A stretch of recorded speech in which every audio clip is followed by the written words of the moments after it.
Buenas tardes, bienvenidos al panel número 4. En este panel se va a tratar el tema de blockchain y criptomonedas.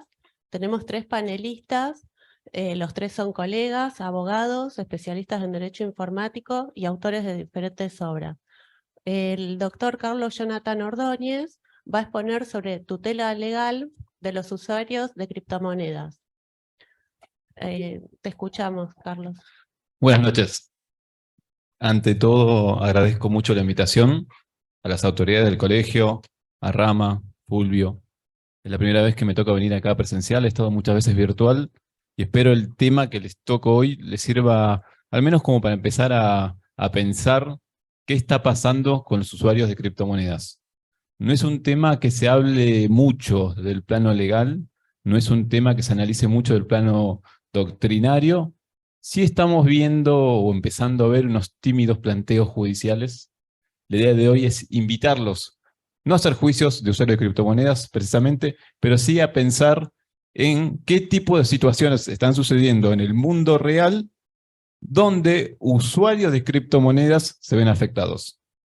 De hecho, ya las noticias se están captando, demandas colectivas, demandas individuales, en redes vemos posteos de usuarios que se quejan de ciertas cláusulas abusivas de grandes empresas, de pequeñas empresas nacionales, multinacionales, de delitos informáticos que involucran criptomonedas, y ya nos va a llegar algún caso donde un cliente tenga una situación al menos similar de las que voy a comentar hoy, y nosotros mínimamente, o al menos esta es la intención mía en estos pequeños 20 minutos, sepamos hacia dónde ir, o con qué argumentos pararnos frente al juez, sin recurrir al simplismo de decir derecho de consumo. Que es un recurso válido, no le voy a decir que no, y que tímidamente se habla de que, usuario de criptomonedas, consumo. Pero es un poquitito más complejo, y hoy los invito a que profundicemos un poquito más en la cuestión. A modo de introducción, debemos tener en claro que la adopción de criptomonedas viene en franco ascenso. Si bien en el último periodo el mercado no ha favorecido que los usuarios crezcan, la verdad que hay un interés muy grande.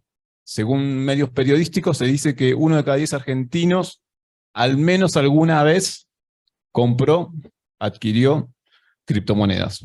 Según otros medios periodísticos, 12 de cada 100. Pero estamos hablando de un porcentaje bastante alto. De hecho, si yo comparo amigos que no se dedican al menos al derecho de la tecnología, que hayan al menos interesado en estas tecnologías, yo tendré unos cuantos en que se animaron a probar esto de las criptomonedas. Ahora bien, crece la comunidad de usuarios, crece la comunidad de proveedores de este tipo de servicios. Cada vez son más las empresas nacionales e internacionales que se animan a ofrecer servicios vinculados a criptomonedas. De hecho, si vamos al caso argentino, últimamente venimos viendo anuncios vinculados a, por ejemplo, pago de impuestos en criptomonedas. O, por ejemplo, a compra de inmuebles con criptomonedas, compra de pasajes de aviones a través de criptoactivos. Entonces, es una situación que realmente está sucediendo y que al menos debemos tener un poco más de consideración, siempre teniendo presente qué es lo que implica esta situación que está pasando en la actualidad. ¿Por qué? Les digo que hay mayores usuarios, hay mayores empresas interesadas, hay mayores delincuentes interesados en captar esos fondos que hoy por hoy aglutinan un pequeño sector de la economía, pero que sin dudas continúa creciendo. También les decía que estamos viendo precedentes y casos judiciales, planteos judiciales. Entonces tenemos una mayor judicialización de estos planteos de usuarios de criptomonedas. Y también aparece un mayor interés regulatorio. Recientemente, en el día de la fecha un expositor hablaba de que no estaría tan bueno empezar a regular criptomonedas o que estaríamos atacando su esencia.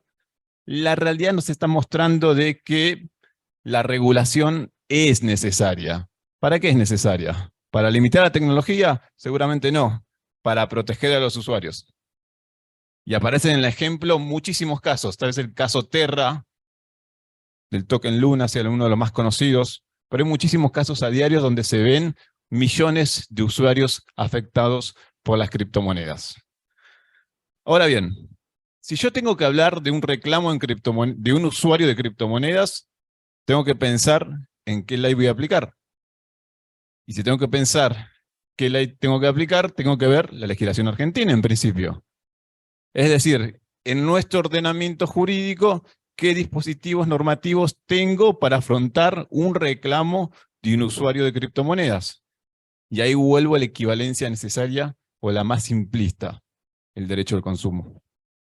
Pero ese derecho de consumo no está solo, porque en realidad, si yo pienso en criptomonedas, primero tengo que hacer una pequeña y gran distinción.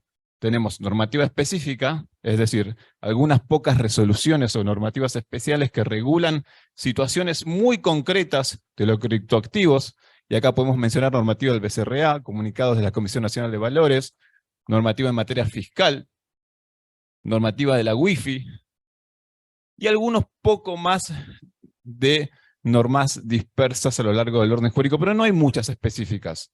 Tenemos normas generales. Dentro de las normas generales tenemos Código Civil y Comercial, Ley de Firma Digital, Código Penal, y normas generales pero que aplican a supuestos puntuales. Y acá otra vez aparece sobre la mesa la Ley de Defensa del Consumidor, la Ley de Lealtad Comercial, la Ley de Defensa de la Competencia.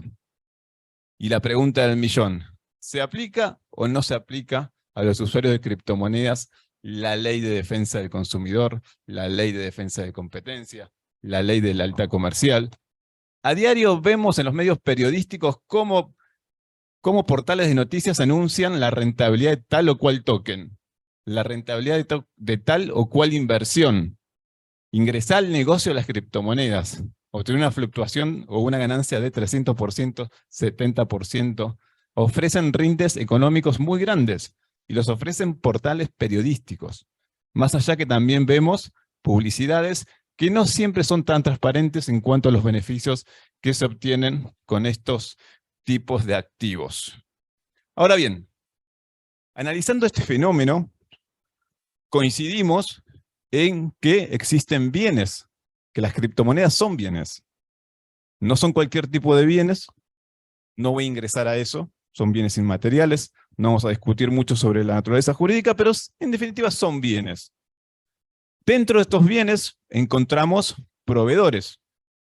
Proveedores son las empresas que ofrecen servicios vinculados a estos bienes, que son las criptomonedas. Y tenemos un conglomerado muy grande de usuarios. Pero cuando yo me refiero a usuarios, hablo de todas las personas que operan con criptomonedas. No solamente a el trader profesional, o una empresa que exclusivamente se dedica a eso, o la persona que compró una vez en su vida. Cualquier persona que opere con criptomonedas, en principio, entra a este concepto general de usuario. Y a mí me interesa destacar esto. ¿Por qué? Porque en el ecosistema de criptomonedas hay usuarios. La pregunta del millón es si este tipo de usuario reúne las cualidades necesarias para ser asimilado a consumidor. Y la otra pregunta subyacente es que si estos proveedores de servicios de criptomonedas reúnen las cualidades necesarias para ser considerado proveedor en los términos de la Ley de Defensa del Consumidor. Antes de pasar al plano normativo, que es importante, obviamente, les traigo algunos pequeños ejemplos de conflictividad alrededor de los usuarios de las criptomonedas. Es decir, cuáles son los conflictos que están sucediendo hoy en día, cuáles son las consultas legales, cuáles son los eventuales juicios que eventualmente estamos viendo en los estrados judiciales. Algunos giran en torno a exchanges, centralizados o descentralizados, Binance, PancakeSwap. No voy a entrar tampoco en la diferenciación de uno u otro, pero en definitiva son en plataformas que permiten comercializar criptoactivos de diversa manera y con distintas operatorias, con mayor o menor control, con mayor o menor anonimato. Pero en definitiva estas plataformas permiten comercializar criptoactivos. La mayoría de los usuarios estamos acostumbrados a usar CEX, ¿sí? Exchange centralizados como Binance. La mayoría de los conflictos, no digo que sean los únicos, pero los mayoritarios, aparecen con este tipo de plataformas. Algunos de los conflictos que estamos viendo, o potenciales conflictos, tienen que ver como, por ejemplo, suspensión de operaciones. Ejemplo práctico, caída del mercado abrupta, quiero cambiar mis tokens volátiles que se está yendo Bitcoin para abajo y no puedo acceder al canjearlos por una estable porque suspendieron las operaciones. Porque la red Terra no sé qué pasó, se suspendió todo, no puedo cambiar mis criptomonedas. En definitiva, veo como mi capital se va yendo a pique y tal vez termine en cero. ¿Cuál es la explicación? La explicación es una cláusula en las condiciones generales del exchange madre que dice que ante ciertas situaciones se reserva el derecho de suspender operaciones. Se acabó la explicación. En el medio, capaz que tenías $100.000, te fuiste a 1.000. Te fuiste a cero. Capaz que tenías $100, igual te fuiste a cero. Y la plataforma no te permitió ejecutar un contrato que naturalmente o con normalidad lo podías haber ejecutado de no haber sido por esta suspensión que hubo en la plataforma. Ralentización de redes. A veces la red anda muy lenta y no te permite hacer el canje de criptomonedas. Supongamos en el mismo escenario. Quiero hacer el canje porque el mercado se puso bastante oscuro, como pasó con USDC, no me deja. Cuando me deja, perdí 10% de rentabilidad, después de una hora probar y probar. Algo peor, y que estamos viendo en redes sociales, suspensión de cuentas. Tengo mis fondos en una cuenta, no importa si es una cuenta nacional o internacional, en definitiva tengo mis fondos y la plataforma entiende que mis movimientos son sospechosos y me suspende la cuenta. ¿Por cuánto tiempo? No te dicen. ¿Un mes? ¿Una semana? ¿2 semanas? ¿3 semanas? ¿Por qué? Porque ellos consideraron que estabas operando raro en tu cuenta. ¿Qué hiciste raro? Arbitré 2, 3 tokens. ¿Está prohibido el arbitraje de tokens? No, no está prohibido. ¿Hay una norma que lo considera que es un delito? No, tampoco. ¿La plataforma te impide arbitrar tokens? No, no te lo impide. En definitiva, tenemos un usuario que es titular de ciertos bienes o de ciertos derechos sobre esos bienes, que no pudo manejar su fondo, que no pudo disponer de su patrimonio durante X tiempo gracias a un accionar bastante cuestionable del exchange.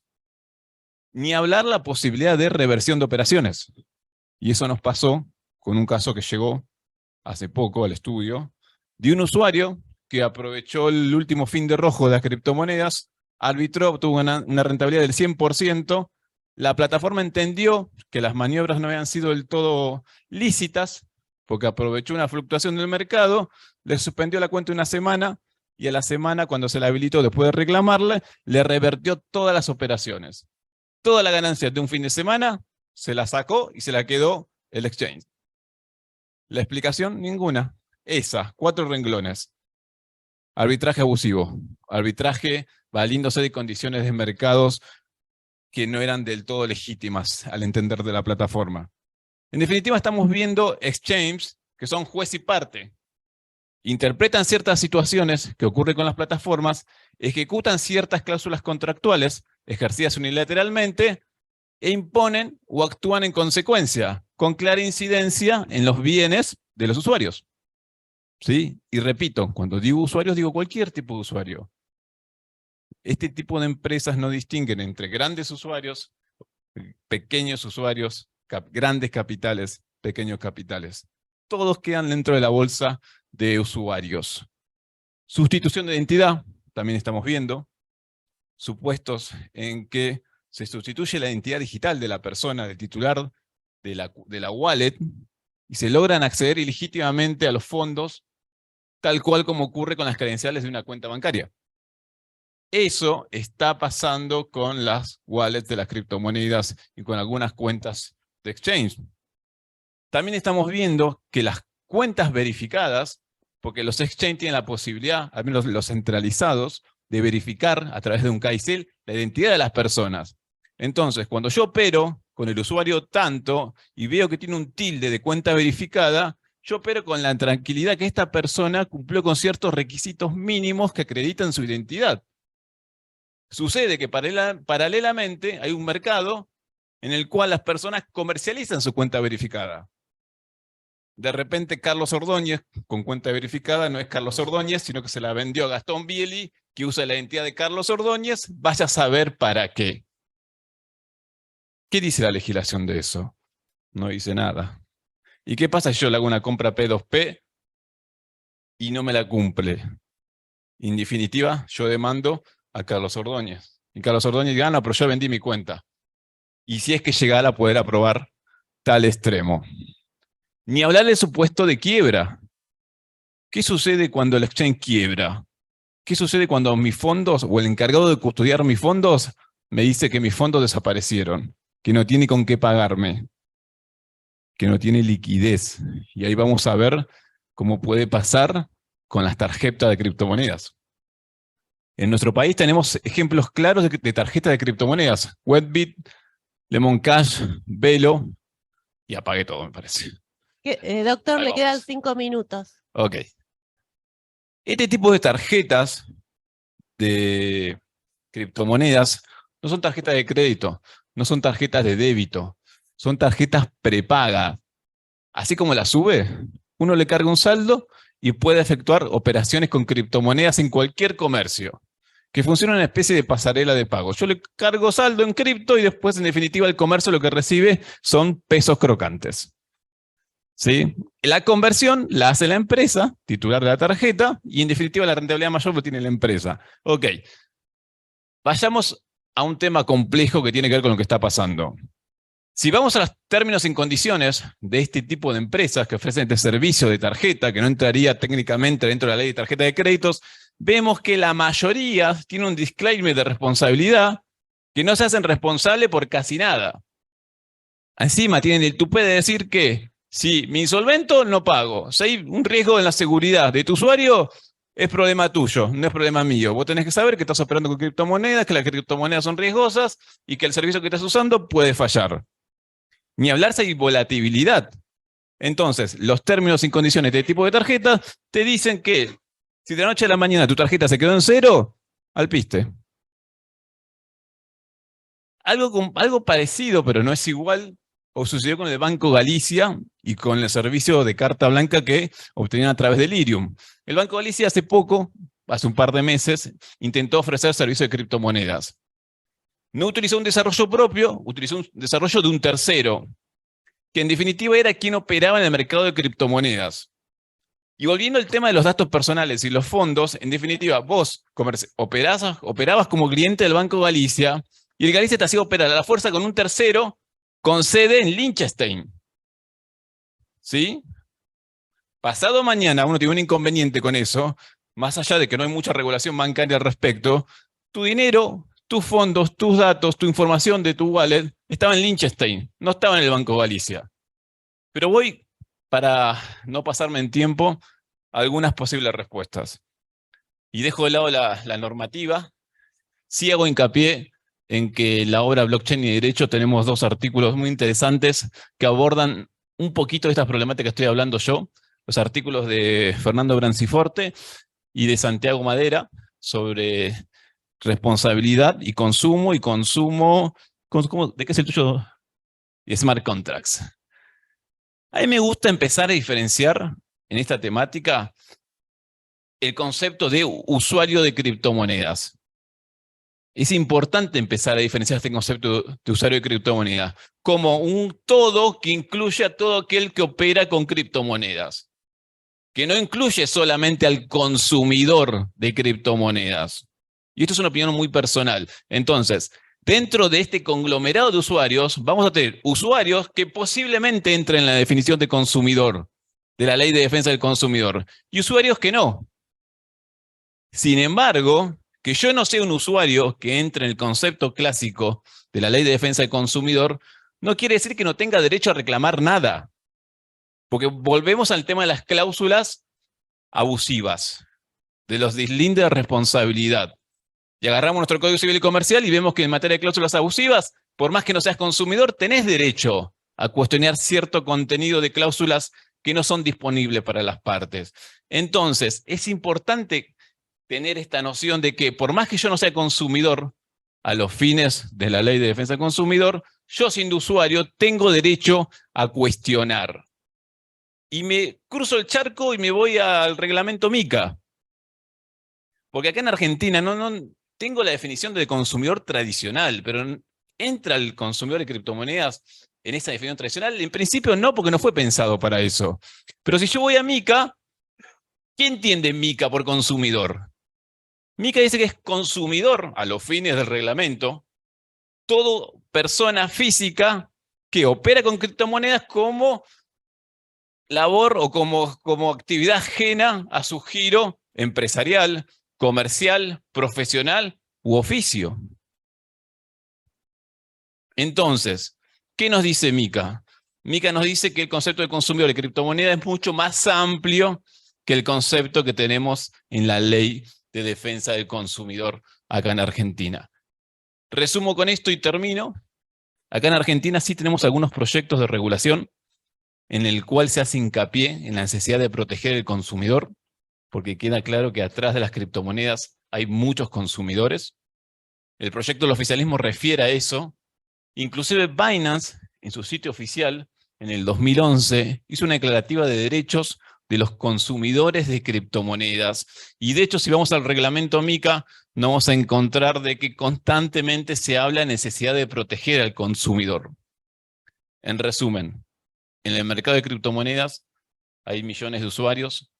Muchos de esos millones de usuarios pueden ser consumidores y es importante que empezamos a distinguir unos de otros y que la legislación empiece a blindar un poquito más a este tipo de usuario y de consumidor de criptomonedas, para evitar que nosotros, los abogados, cuando tengamos que ir al plano judicial, tengamos que andar explicando todo esto que estamos hablando hoy y más también para convencer al juez que aplique derecho de consumo o por analogía alguna de sus normas o derechos, algunas situaciones en particular que se nos vayan presentando en el día a día. Muchísimas gracias.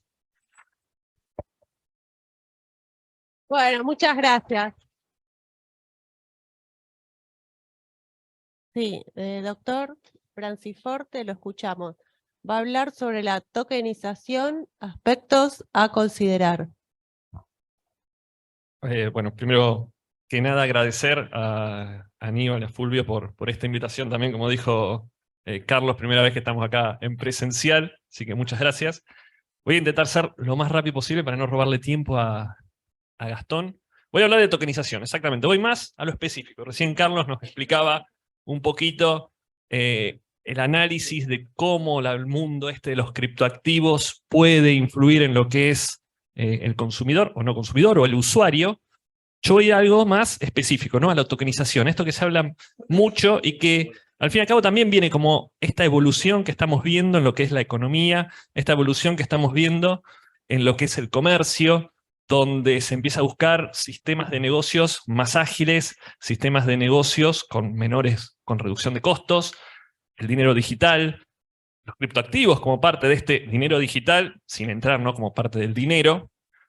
Y en todo esto aparece esta palabra, ¿no?, la tokenización, que mucho escuchamos en los distintos estudios jurídicos, en la consultora, vemos muchos proyectos de tokenización, y así como vemos mucho de eso, es poco lo que se sabe. Incluso las mismas personas que vienen a uno con proyectos o con consultas del proyecto, tampoco terminan de comprender de qué se habla cuando hablamos de tokenización. Entonces, ¿qué es? Básicamente la tokenización proviene de la palabra token, ¿no? El token es una ficha, no es ni más ni menos la traducción, una ficha digital, algo que está creado, desarrollado dentro de lo que es un sistema blockchain, dentro de lo que es un sistema DLT, no necesariamente pueden ser blockchain, puede ser cualquier sistema de registros distribuidos. Y para estos sistemas de tokenización, es el proceso en el cual se crean estos tokens. El proceso en el cual se crean estas fichas digitales que terminan teniendo una vinculación con un activo, con algún derecho, con algo del mundo físico. Esta vinculación que empezamos a encontrar entre el mundo virtual, tomándolo entre comillas, ¿no?, o el mundo on-chain, con el mundo off-chain. Entonces, en este punto es muy importante también diferenciar lo que es el token y la tokenización de algunos activos que nacen en su génesis con el propio sistema blockchain, como sería, por ejemplo, el caso de Bitcoin. Y después, más adelante de esta charla, vamos a ver que esta diferenciación la podemos notar sobre todo en el tipo de clasificación que existen de los distintos tokens. Estos tokens, estas fichas, tienen determinadas características, van a ser considerados una unidad de cuenta, van a ser una representación de algo, de algún derecho, de algún activo, de algún bien que existe en el mundo físico. Como decíamos, se aplica la tecnología blockchain. Son creados por empresas, son creados por entes privados. Primera diferencia que vemos con el Bitcoin, ¿no? Que es el mismo sistema blockchain, quien lo termina generando. Van a tener un emisor concreto determinado. Cualquier cosa podemos tokenizar, ahora lo vamos a ver. Y, como decíamos, va a representar un derecho o un activo. Ahora, ¿qué puedo tokenizar? Cualquier cosa. ¿Cualquier cosa del mundo físico puedo tokenizar? Sí, perfecto. En lo material, en lo técnico. Y en la ley, y ahí empezamos con las distintas cuestiones, o las distintas situaciones que podemos encontrar. Nosotros podemos tokenizar cualquier activo del mundo físico, ya sea para cargar datos en un sistema blockchain, para transferir distintos derechos, para transferir distintos datos, etcétera, etcétera, etcétera. Desde lo técnico, desde generar en lo tecnológico. Pero muchas veces ese puedo hacerlo no es lo mismo que la ley me lo permite hacerlo o estoy cumpliendo realmente con toda la normativa y toda la registración. Obviamente el tokenizar cualquier proyecto, cualquier bien, hablamos en lo general, va a tener determinadas ventajas. Les decía recién, vamos a cualquier negocio que esté tokenizado, nos va a generar una agilidad a la hora de transferir esos derechos. Un simple clic, una simple transferencia de un token, de un envío de una persona a otra. Esto hace que desaparezcan los intermediarios, hace que eso me aumente las ganancias porque me va a reducir los costos. Al utilizar los sistemas blockchain, todos sabemos, son registros, el mismo registro me da una transparencia. Esta transparencia hace que sea confiable, que ese proyecto le dé confianza a aquel inversor. Desde el momento en que el inversor va a tener confianza, y voy a tener más inversores. Voy a conseguir un mayor fondeo, voy a conseguir un mayor capital. Entonces mi negocio va a funcionar de forma más rápida, se va a aumentar ese flujo del dinero, voy a obtener una mayor liquidez en este proyecto. Eso va a facilitarme el fondeo de capitales, entre varios otros sistemas. Pero también me voy a encontrar con problemas. Como les venía diciendo, el principal problema que vamos a ver es esta gran diferencia entre ese mundo que estamos viendo acá en el sistema blockchain y el mundo que tenemos en la realidad, el mundo de las leyes. ¿Podemos tokenizar cualquier cosa? Sí. ¿La ley nos permite tokenizar cualquier cosa? No. Muchas veces vamos a poder tokenizar algo, vamos a llevar adelante un proyecto, está fantástico, pero vamos a tener conflictos y seguramente, no seguramente, pero posiblemente tengamos algún conflicto con algún inversor. Algo recién nombraba así en el aire genéricamente Carlos. En el mismo proyecto, en la misma tokenización, imaginemos, establecimos una cláusula o de ODR o una cláusula para ir a cleros, para ir a un tribunal arbitral online, toda la solución fantástica, hermosa, plasmada en el contrato inteligente, pero a mí no me gusta la resolución esa. No me interesa lo que dice ahí. La verdad que no. Voy a ir a un juez, voy a ir al mundo real igual, porque ese no me va a obligar. Por más solución que me dé la solución on-chain, la solución off-chain va a seguir estando. Quizás luego la solución off-chain, como ha pasado por ejemplo en España, diga sí, lo que dijo el Tribunal de Cleros es válido, fantástico. Pero igual tuve que ir a la realidad. Igual voy a ir a la realidad. Entonces muchas veces la solución que tenemos on-chain, la solución que tenemos en el sistema blockchain, no se va a condecir, no va a ser la misma. Quizás sí, pero a veces no, con la solución off-chain. Y eso puede ser un problema que nos encontremos. Otra cuestión es, volvemos a decir, las leyes. Las leyes, la gran mayoría de las leyes, son arcaicas para los sistemas que podemos tokenizar. Hace un tiempo, incluso con el doctor Quadri, analizábamos este tema y él daba un ejemplo, aprovecho que lo tengo acá, él daba un ejemplo con el tema de la tokenización inmobiliaria. Y nos mostraba un poco este paradigma. Él decía, fíjense con la inmobiliaria, con los sistemas inmobiliarios, ¿qué es lo que busca la registración? ¿Qué busca la registración? La publicidad, derecho romano, la publicidad, la transferencia. Tenemos un registro público. Ahora, sistema blockchain me da transparencia, sí. ¿Es un registro? Sí. ¿Es una base de datos? Sí. Técnicamente estoy cumpliendo hasta más estrictamente los principios del derecho romano con el sistema blockchain, transfiriendo algo. Pero la ley no me deja. Porque la ley me dice, ahora aprendió esto, la ley lo que me dice es que sí o sí lo tengo que registrar, sí o sí tiene que estar la transmisión hecha a través de un registro de propiedad inmueble. Entonces ahí nuevamente voy a entrar en este choque entre el mundo del sistema blockchain con el mundo de la realidad. Un poco como para nombrar la naturaleza jurídica del token, no tenemos que olvidarnos que token proviene de los criptoactivos. Token es un criptoactivo. Por lo tanto, la naturaleza jurídica va a ser la misma de los criptoactivos. No es una cosa, no es algo que podemos tocar, no es algo que podemos palpar. Es un bien intangible. Y como bien intangible, y como dije al principio, está vinculado con algún derecho, está vinculado con algún activo de la persona. Por lo tanto, cualquier token va a formar parte del patrimonio de la persona. Esto eventualmente para futuros análisis de posibilidades o no de embargo, cuestiones también a debatir en cuanto a la práctica de si se podrá o no realizar. Hace un rato les decía que lo que son los tokens tienen distintas clasificaciones. A mí la que más me gusta es la clasificación clásica que toma solo tres tipos. El Payment Token, Utility Token o Security Token. El Payment Token es el token de pago. Es un criptoactivo. Los tres van a ver que coinciden en esto. Tiene como función el intercambio de valor. Acá hago también, y vuelvo a traer esa diferencia que les decía con Bitcoin. Por ejemplo, Payment Token puede ser DAI, una stablecoin, que es creada por una persona, es creada por un ente privado, sirve para un intercambio de valor. Vuelvo a diferenciar con Bitcoin. No tiene una autoridad central que la supervise, no tienen un respaldo, va a depender el suministro de sujetos privados. El valor económico, ustedes me dirán, pero es estable. Sí, pero ya sabemos que las estables no son 100% estables. O sea, siempre va a terminar dependiendo de la oferta y la demanda.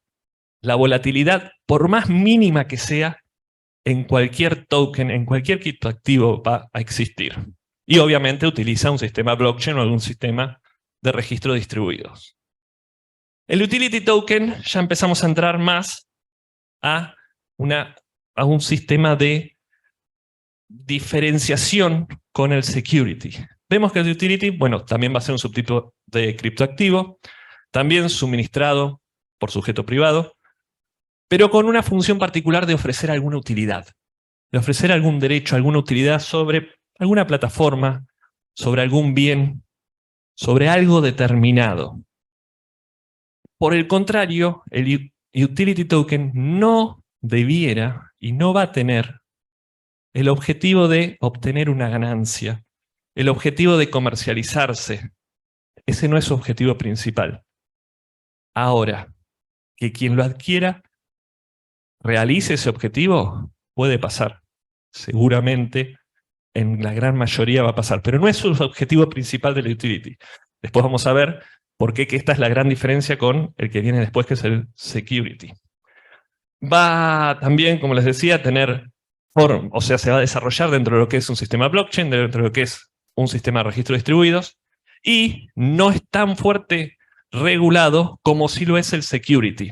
También una especie de criptoactivo, pero este ya representa lo que es un instrumento financiero. Acá ya podemos hablar, por ejemplo, de equity token, cuando hablamos relacionados con acciones, títulos valores, todo lo que representa algo que sí busca una ganancia, sí busca una rentabilidad. También se va a desarrollar dentro de lo que es un sistema blockchain y estos sí son fuertemente regulados. Ahora, hay una gran diferencia entre lo que es security y utility. Yo les decía recién, ¿dónde está? Está buscada un poco en esto, un poco en si se busca o no obtener una ganancia con la inversión. Si hay o no, en realidad, una inversión. Los entes reguladores, principalmente Estados Unidos, la SEC, utiliza el famoso test de Howey. El famoso test de Howey es un test, una prueba, que proviene de una jurisprudencia del Tribunal Supremo Español donde se busca qué entra como o no contrato de inversión. Para que sea algo contrato de inversión, dicen que es una inversión de dinero en una empresa común con una expectativa razonable de beneficios que se derivarán del esfuerzo de otros. Es decir, tiene que cumplirse 4 características. Una inversión en algo, una empresa en común, que se haya una expectativa de beneficios y que dependan esos beneficios del esfuerzo de otro, esa ganancia. Volvemos a lo mismo, buscar una ganancia. Esto es lo que nos terminaría diferenciando si estamos o no ante un security y un utility. Ahora bien, esto no es tan fácil de encontrar, esto no es tan fácil de distinguir. Un ejemplo que a mí siempre me gusta utilizar, aquellos que me han escuchado en otras clases siempre me lo van a escuchar, siempre digo el mismo, porque la realidad es que me parece que es el más palpable, es un utility token. En Argentina, en nuestro país, tenemos el ejemplo de lo que es OpenVino. OpenVino es una bodega Costa Flores, en Mendoza. Ellos tokenizan el vino. Han tokenizado el vino, entonces establecen y dicen, bueno, el próximo vino va a salir en el año 2026, voy a hacer 15 botellas de vino, entonces saco 15 tokens que se llaman MTB, esto es cierto, Mike Tango Bravo, MTB 26. Y lo saco a la venta. Lo saco a la venta a un valor de costo. Cualquiera de ustedes me compra ese token.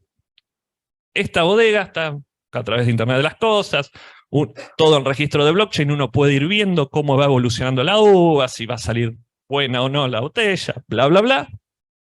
Llegado la fecha que me lo habían prometido, yo les devuelvo a ellos el token, que vale la aclaración, ¿no? El token, esta ficha digital que la tengo en mi wallet, en mi billetera virtual, en el sistema blockchain determinado y elegido por la empresa. Yo les entrego a ellos el token y ellos me mandan a mi domicilio la botella de vino. Una utilidad. ¿Tenía una expectativa de ganancia? No, yo me quería tomar un vino, nada más. Un vino rico. Ahora, eso quita que Fulvio, por ejemplo, que capaz le gustan los vinos, agarra, lo compra y dice, pero este vino está subiendo. Yo lo compré en $100. Se lo vende a Gastón a 200. El token. Ahí él quiso tener una rentabilidad, una ganancia. Entonces, ¿dónde vamos a entrar en esta diferencia? Pero acá, la mirada, no la tenemos que poner una vez más en el usuario, sino en cuál era el objetivo inicial. Habrá que ver, y acá dejo un poco abierto, si el regulador tendrá o no esta mirada. Y quizás eso sea otro de los potenciales problemas que nos podemos encontrar. ¿Cuál será la ley? ¿Cuál será la regulación cuando la misma salga? Doctor, le quedan 5 minutos. Acelero. Entonces, cuando estemos frente a un sistema de estos o a un proyecto de tokenización, tenemos que analizar distintas cuestiones. Primero, cada vez que adquiramos un token, vamos a estar realizando contratos. Vamos a estar realizando un contrato determinado que va a depender de los términos y condiciones de esa plataforma. Pero a su vez, cada vez que querramos realizar una tokenización de algún proyecto, vamos a tener que tener en cuenta la regulación de ese lugar, las leyes de ese lugar. Si nuestro proyecto quizás en un país se pueda realizar y quizás en otro no. Luego, también esto de la solución, de las distintas soluciones off-chain contra on-chain, algo a tener muy en cuenta. Por más de que armemos todo hermoso, muchas veces, si la persona no le gusta, va a ir al mundo real. Las cuestiones de lenguaje, el smart contract, el derecho a la información, volvemos al tema de consumidor, de usuario. Yo, si adquiero un token, y me tienen que explicar técnicamente todo. Pero ahora, ¿cuánto es técnicamente todo? ¿Cuánto abarca ese derecho a la información? ¿Me tienen que explicar también cómo está el lenguaje del contrato inteligente o solo me tienen que explicar que cuando yo le devuelvo el token me dan el vino y que en 2 días lo voy a tener y que lo puedo vender? O también que puedo tener una ganancia. Porque quizás si me informan que puedo tener una ganancia vendiendo el token, y ya capaz me estoy cayendo de la línea y estoy pasando a un security. Una línea muy fina. Una cosa también a tener en cuenta en todo proyecto de tokenización es la parte técnica. ¿Qué sistema blockchain voy a usar? ¿Cuáles son los feeds que voy a usar? ¿Voy a el token? ¿Lo va a poder realizar? ¿Lo va a poder utilizar el comprador? ¿Lo va a poder vender? ¿No lo va a poder vender? ¿Cómo lo va a canjear? ¿Va a ser a través de un exchange? ¿Va a ser un exchange centralizado, descentralizado? Etcétera, etcétera, etcétera. cuestiones técnicas que encarecen muchas veces también el proyecto. Y que vuelvo al punto anterior, que también tienen que formar parte del derecho a la información para con aquel adquiriente. Los riesgos de la codificación, como les decía.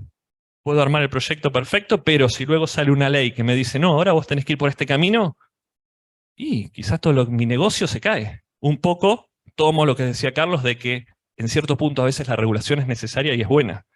Incluso como empresa, yo quiero saber la autopista por la que voy y que no estoy pisando la banquina y que me puedo ir.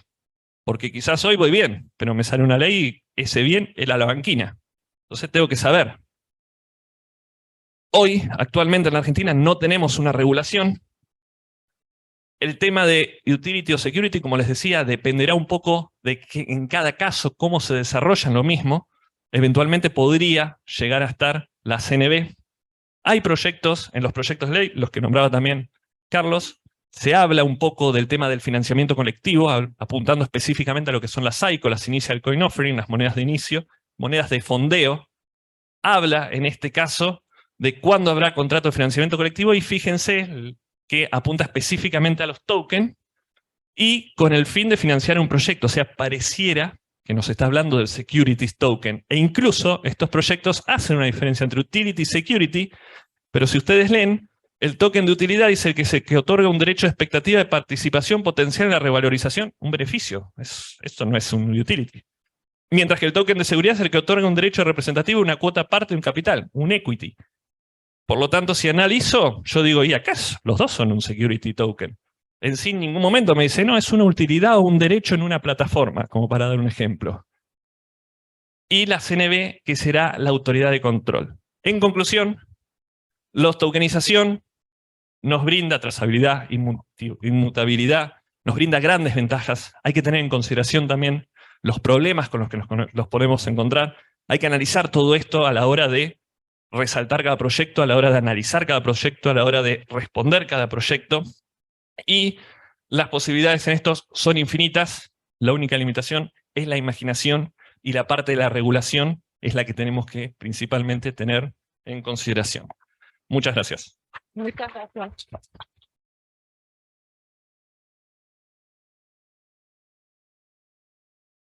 Va a exponer el doctor Gastón Bieli el tema blockchain y prueba electrónica. Bueno, mientras se configura, voy haciendo una breve introducción. Agradecer, por supuesto, a la institución, al Colegio de Abogados de San Isidro. Agradecer a Fulvio, a Aníbal por la invitación, ya creo que es la cuarta, quinta vez que estoy acá. Y voy a hablar de algo lindo dentro de todo esto, de la parte práctica. ¿Está bien? ¿Y por qué digo algo lindo? Porque Carlos, Fernando, se refirieron a tema de consumidor, tokenización. Genial. ¿Qué pasa cuando a mí me cae el quilombo al estudio? O sea, ¿qué hago yo con eso? Viene un cliente y me dice, quiero tokenizar. O hice una tokenización de un galpón por los espacios para vender y tengo un problema porque alguien me está reclamando, entonces yo tengo que iniciar un pleito para demostrar la transacción en la blockchain. ¿Y qué hago? ¿Que mando una captura de pantalla de la foto del zorrito de MetaMask, de la wallet? No, tengo que establecer una estrategia, ¿no? Ya sea para el abogado litigante o también para el funcionario judicial que el día de mañana tiene que valorar todas estas cuestiones. Entonces vamos a hablar de prueba electrónica en la blockchain y vamos a bajarlo bien a la práctica.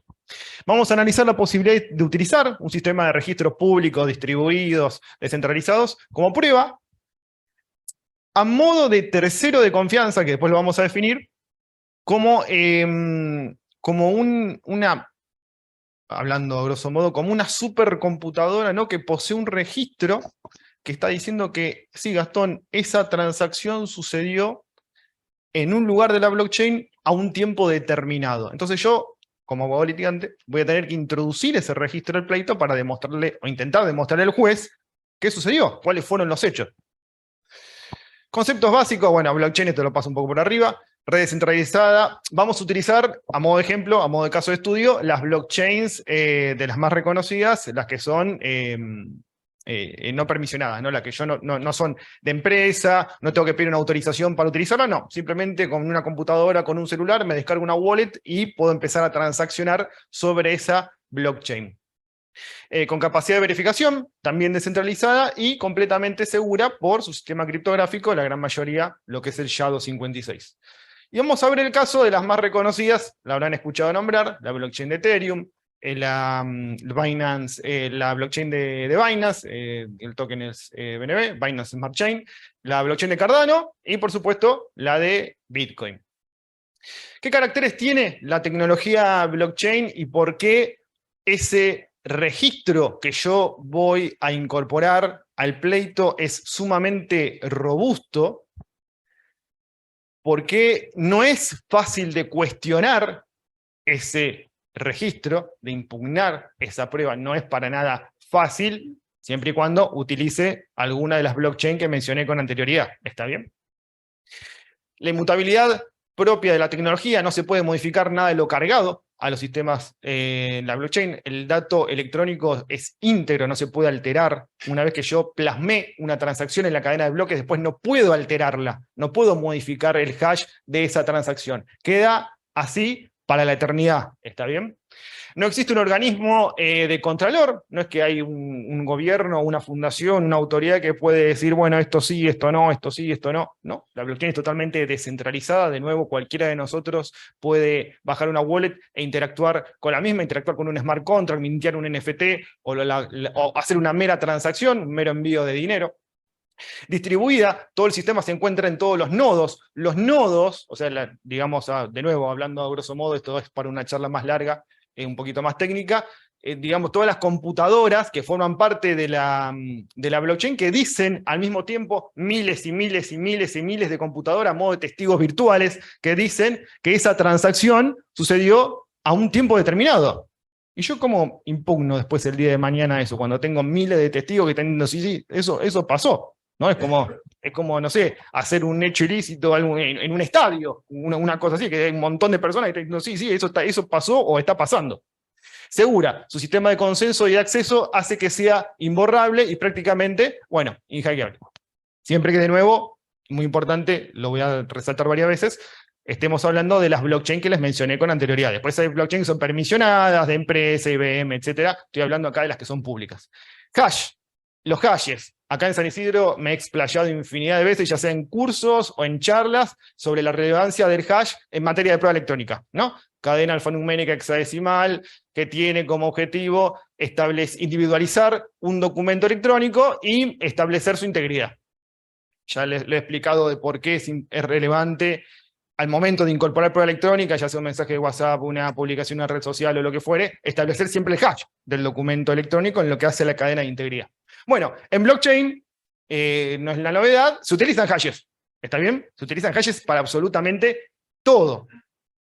Mediante la utilización de hashes en la tecnología blockchain se refuerza más la característica de robustez y la integridad de los documentos. Por supuesto que se resguardan en ello. Ello sin contar, esto como un extra, que es genial, y después lo vamos a explicar, que al cargarse se establece un sello de tiempo. Tengo una especie de fecha cierta sobre ese documento electrónico y luego vamos a ver cómo juega con el 317 del Código Civil y Comercial de la Nación. Y bueno, a la parte práctica, ¿no? Los registros en la blockchain. Mi cliente me va a traer una transacción, esa transacción yo voy a poder ingresar a verla en la cadena de bloques, y eso va a ser lo que voy a tener que incorporar al pleito. En un caso simple, ¿no? Estamos hablando de lo más simple, que sería una transacción de envío de dinero de una wallet a otra, lo más simple. Ya después interactuar con un smart contract, mintar un NFT, eso ya es algo más complejo. Dijimos, el principio de publicidad. Perdón, voy a destacar ahora el principio de publicidad. Cuando la transacción queda plasmada en la blockchain, ya no se puede modificar. Principio de integridad. Después tenemos el principio de publicidad. Todo aquel que tenga la URL de acceso o bien el hash de la transacción puede entrar a verla. No es que es algo que está protegido, que tiene una capa de privacidad. No. Si yo tengo el hash de una transacción, ya sea del caso de, no sé, de Cositorto, de lo que fuera, yo tengo un hash de la transacción, lo copio y lo pego en el navegador y entro a ver qué fue lo que pasó. Obviamente tengo que saber leer el registro, que es lo que vamos a analizar ahora. Pero yo puedo entrar y visualizar todo el historial de transacciones. Puedo ver de dónde se movió el dinero, a dónde fue, si fue en algún exchange centralizado, si volvió, qué es lo que se hizo. Es un principio de privacidad. Y para que yo pueda acceder al registro, tengo que utilizar lo que se llaman los exploradores blockchain. ¿Está bien?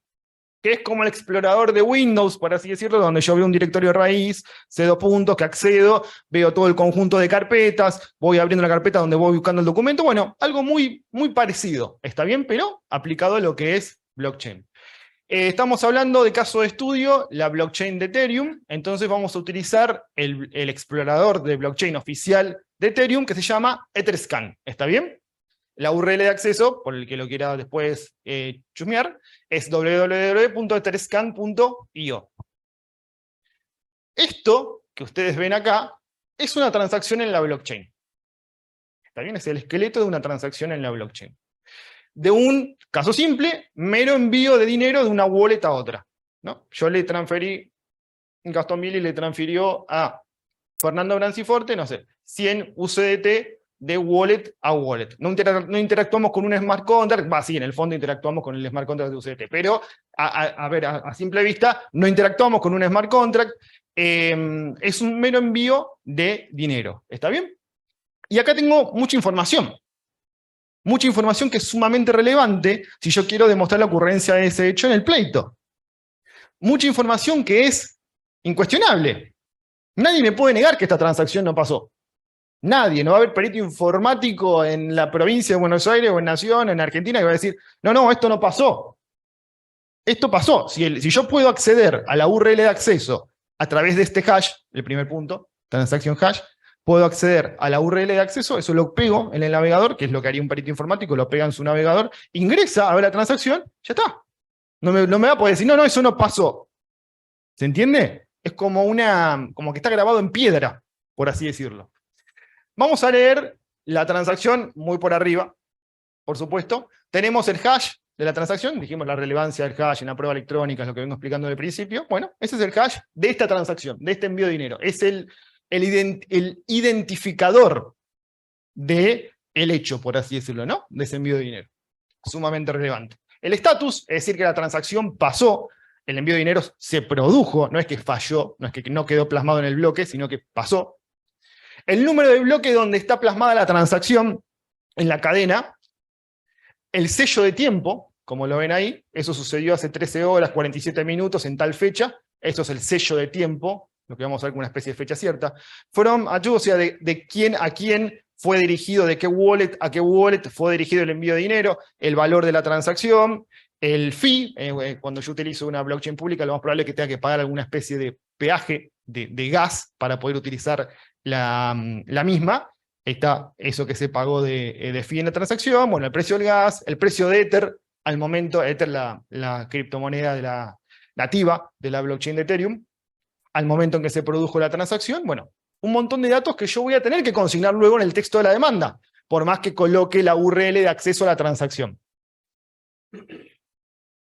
Bueno, ahora después vamos a ir a la práctica pura, vayamos un poco a lo que es la valoración, ¿no? Del lado del mostrador del funcionario judicial. Esta transacción que yo mencioné con anterioridad, esta que mostré, esto es un documento electrónico en los términos del artículo 6º de la Ley de Firma Digital. Se establece, se entiende documento digital, la representación digital de actos u hechos, con independencia del soporte utilizado para su fijación, almacenamiento o archivo. El ABC, el Ave María, que cualquiera que se dedique a derecho informático o haya interactuado con prueba electrónica, lo tiene que saber, por ende lo paso por arriba. Firma electrónica, acá no tenemos firma digital, no hay un token, no está la ONTI de por medio, esto no existe. Todo esto es firma electrónica conforme al artículo 5º de la Ley 25.506. Conjunto de datos ligados, asociados a otros datos. Yo acá lo que tengo que establecer de forma probatoria, por más que es algo que se me va a resultar muy fácil de establecer, es la integridad del dato electrónico, que esa transacción existe y que no puede ser alterada. Muy fácil de determinar. Lo que es más difícil de determinar es la autoría. Tirada de admisibilidad de prueba electrónica, autoría, integridad y licitud. Integridad y licitud lo voy a tener cubierto, autoría ya es más complejo, porque yo tengo que establecer que esa transacción provino de una determinada wallet y que esa wallet pertenece a Carlos Ordóñez. Ahí ya tengo que elaborar una estrategia procesal más compleja, ¿no? Pero bueno, será para otra charla. Lo importante es que a ustedes que les quede claro hasta acá, que esa transacción es un documento digital y esa transacción fue suscripta con la tecnología de firma electrónica. Se sale de la ecuación la firma digital. El sellado de tiempo, el timestamp, una especie de fecha cierta. Artículo 317, Código Civil y Comercial de la Nación. La eficacia probatoria de los instrumentos privados reconocidos se extiende a los terceros desde su fecha cierta. Adquiere fecha cierta el día en que acontece un hecho en el que resulta como consecuencia ineludible que el documento ya estaba firmado o no pudo ser firmado después. Cuando la transacción pasa, tenemos el signo el status, success. La transacción pasó y quedó grabada en el bloque, es como tener una especie de fecha cierta. Hay muchos autores que sostienen que esa característica propia de la tecnología de blockchain es equivalente a lo que es la fecha cierta en nuestro Código Civil y Comercial de la Nación, lo que establece el artículo 317, porque esa fecha ya no se va a poder cambiar. ¿Está bien? Quedó grabado en piedra. Y la norma valorativa, que también la hemos explicado un montón de veces, acá en San Isidro, en Thompson Road, bueno, siempre es también el Ave María, el 319, ¿no? El artículo 319 del Código Civil y Comercial de la Nación, el valor probatorio, los instrumentos particulares debe ser apreciado por el juez, ponderando, entre otras pautas, congruencia entre lo sucedido y lo narrado, la precisión y claridad técnica del texto, los usos y prácticas del tráfico, las relaciones precedentes, y siempre el final, que es lo más importante, la confiabilidad de los soportes utilizados, y de los procedimientos técnicos que se apliquen. ¿Está bien? ¿Quién va a ser el que determine en el marco de un pleito la confiabilidad del soporte y cuál fue el procedimiento técnico que se aplicó? Bueno, va a ser el perito informático. Y esa última frase es de innegable aplicación al documento electrónico, a la firma electrónica, por ende, consecuentemente, también a lo que es una transacción originada en una blockchain no permisionada. ¿Y cómo incorporo el registro? ¿No? Viene el cliente al estudio, me dice, Gastón, tomá, acá está la transacción, esto fue lo que se hizo, podés entrar a verlo. ¿Cómo eso lo paso, lo materializo en una demanda? O en una contestación de demanda, una reconvención o lo que fuera. Bueno, voy a tener que consignar cierta información, los datos personales de su parte y su vinculación con la wallet, por ejemplo, la dirección de la wallet, todo eso sale propiamente del registro, pero yo les recomiendo que lo consignen también a lo largo de los hechos y en el texto de la demanda en el apartado de prueba documental. La dirección wallet de la parte contraria y su presunta vinculación con el demandado, el hash identificador de la transacción, la fecha y hora en que la transacción se realizó, que es el sello de tiempo, los tokens transferidos, el valor de los tokens transferidos al momento de realizarse la transacción, no es lo mismo Bitcoin cuando estaba a $64.000 que ahora está casi 30, la cadena de blockchain en donde se llevó adelante dicha transacción y principal, fundamental, sumamente relevante, la URL de acceso a la transacción mediante explorador. ¿Está bien? Que esto, el día de mañana, lo pueda copiar un perito informático, pegarlo en su propio navegador, en su propio dispositivo, y pueda acceder de forma directa a la transacción. ¿Está bien? Bueno, URL de acceso que me va a dar, lo muestro es medio redundante, pero bueno, lo muestro igual. Yo hago clic acá y voy acá. ¿Está bien? Siempre que haga clic ahí, siempre en el 100% de los casos, voy a llegar acá, a la transacción. Esto lo hace Charlie, lo hace Fernando, lo hago yo, lo hace un juez, lo hace un perito, lo hace un tercero, lo hace quien lo haga. ¿Tiene este acceso? Entra ahí.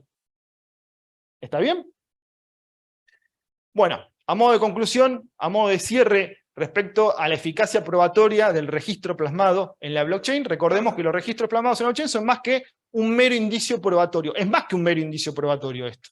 Esto es un documento que está firmado, ¿está bien? Es un documento que está firmado bajo la tesitura que siempre hemos pregonado con Carlos desde el año 2018. Está firmado desde el campo técnico, incuestionable, y para nosotros también desde el campo jurídico. Está bien, esa firma electrónica es plenamente válida. Siempre será necesario comparar el resto de las pruebas relacionadas con la operación jurídica en pugna. La inmutabilidad de estos documentos electrónicos lo hace por sí mismo un elemento fuerte de prueba en el proceso judicial.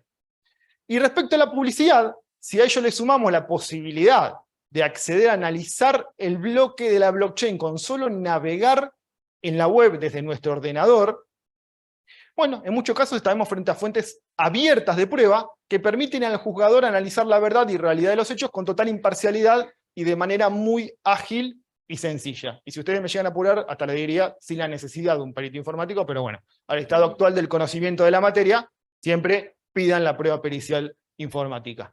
Bueno, estas cuestiones las pueden ampliar en nuestra obra, que la vamos a actualizar. Este año sale perdón, no se actualiza, sino que salen los tomos 3 y 4 de la colección. En el año 2022 salieron el tomo 1 y 2 con la editorial con Thomson Reuters. Ahí está tratado por Fernando y por el doctor Mora, está tratado toda esta temática, y luego, se me fue, bueno, no quedó, luego por supuesto, en lo que es el curso de acá del Colegio de Abogados de San Isidro, que tienen como exponente en la materia de blockchain a Pablo Palas y a Santiago Mora, que son dos palabras mayores en la materia, y que estas cuestiones de prueba y probática también la van a poder estudiar. Bueno, hasta acá llegué. Bueno, muchas gracias. Gracias, muy amables. No, simplemente, dada la hora, primero para agradecer la presencia de todos los disertantes de hoy, en la persona de ustedes, a ustedes mismos, y bueno, a todos ustedes, por la nutrida presencia a partir de toda la tarde, y bueno, con todos los temas muy interesantes. Por supuesto que siempre quedan muchos temas por discutir, que no es el momento, pero si quieren, y precisar, hay temas muy interesantes que ver inclusive desde las regulaciones, como por ejemplo el tema del consumidor y la posición del consumidor con las criptos. Creo que hay que seguir otro camino, no es por ahí. Pero eso es una consideración que la hacemos otro día. Pero a donde vamos, creo que claramente estamos viviendo una revolución del derecho que es apasionante. Es una revolución no del derecho, es una revolución de la realidad. Hoy lo vimos a lo largo de toda la tarde. Es decir, la realidad sobre la cual se asienta el derecho nos va cambiando, y naturalmente el derecho no puede seguir igual. Entonces, todo el tiempo tuvimos ejemplos de esto hoy. Y entonces es un gran modo para revisar, a veces con el molde clásico, y a veces ser capaces de romper ese molde clásico. Pero, digo, en esto, a veces las criptomonedas solemos asociarlas al dinero. Sin embargo, parece ser que es más que el dinero, y forma parte de otro fenómeno que del dinero, y necesita otra mirada, junto con todo el fenómeno de la tokenización, que se parece más al fenómeno de la securitization, o la generación de acciones representativas de capitales, ¿no? Entonces hay una mezcla ahí de situaciones clásicas y modernas que hay que pensarlas con una mentalidad híbrida, por decirlo de algún modo. A eso me refería con la cuestión de dónde buscar. Me parece que, como lo decíamos la vez pasada, hay que tener esto nos exige una mente bastante flexible en términos jurídicos para buscar soluciones, ¿no es cierto?, más apropiadas a esta dinámica. Quiero quedar y cerrar con acaba de decir Gastón algo muy revelador. Gastón dice, no necesitarían para esto una pericia psiquiátrica. No necesitarían para esto una pericia informática. Claro, lo dice quien se maneja se maneja con mucha facilidad y comodidad en estas lides, ¿verdad? Quiero decir que el conocimiento del mundo de la tecnología, ¿no es cierto?, ya no es una asignatura más que tenemos que conocer, sino que forma parte del conocimiento de la realidad. Es decir, hoy las transacciones de este nivel, o el buceo o la navegación en páginas como estas, forma parte de una realidad que debemos conocer si queremos trabajar en ellas, o asesorar en algo parecido a ellos. Y así que me parece muy gráfico lo que dijiste, porque nos marca, digamos, lo que tenemos por hacer en ese aspecto. No sé si todos tenemos que tener el nivel de tequis que tiene esta mesa, pero sí que por lo menos estar más familiarizados con esas dinámicas y esas tecnologías. Lo mismo podemos decir de lo que se mostraba hoy cuando hablábamos del chat.